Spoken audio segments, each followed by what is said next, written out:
ఆంధ్ర రాష్ట్రంలో మేలిమి బంగారు కొండలు, రాయలసీమ నేలలు పసిడి భాండాగారం వెలికితీతకు సిద్ధం.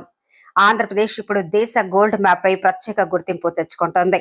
కర్నూలు జిల్లా తుగ్గలి మండలం జొన్నగిరిలో దేశంలో తొలి భారీ ప్రైవేటు గోల్డ్ మైనింగ్ ప్రాజెక్టు ప్రారంభానికి సిద్ధమైంది.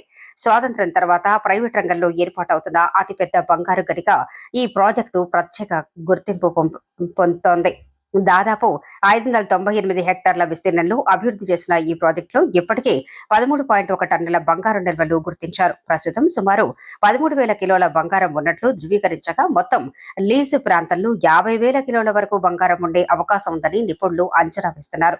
జూన్ నెల 24వ తేదీన ముఖ్యమంత్రి చంద్రబాబు నాయుడు ప్రాజెక్టును అధికారికంగా ప్రారంభించనున్నారు. గనిలో ఓపెన్ కాస్ట్ మైనింగ్ విధానంలో తవ్వకాలు చేపట్టనున్నారు. టన్ను మట్టిని శుద్ధి చేస్తే సగటున 1 గ్రామ్ బంగారం లభించే అవకాశం ఉందని అధికారులు చెబుతున్నారు. ఆధునిక crushing, carbon in Leach technology ద్వారా ఖనిజాన్ని శుద్ధి చేసి బంగారాన్ని వెలికి తీయనున్నారు. ప్రస్తుతం భారత్ ప్రతి ఏడాది 800 టన్నులకు పైగా బంగారాన్ని దిగుమతి చేసుకుంటోంది.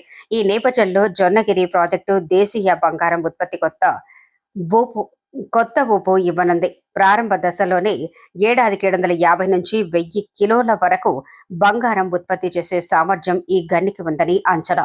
రాబోయే 15 సంవత్సరాల పాటు ఉత్పత్తి కొనసాగనుంది.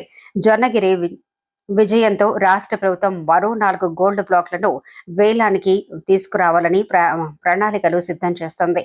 గోల్డ్ మైనింగ్ రంగంలో పెట్టుబడులను ఆకర్షించి ఆంధ్రప్రదేశ్ ను దేశంలోని ప్రధాన గోల్డ్ మైనింగ్ హబ్ గా తీర్చిదిద్దాలనే లక్ష్యంతో ముందుకు సాగుతోంది.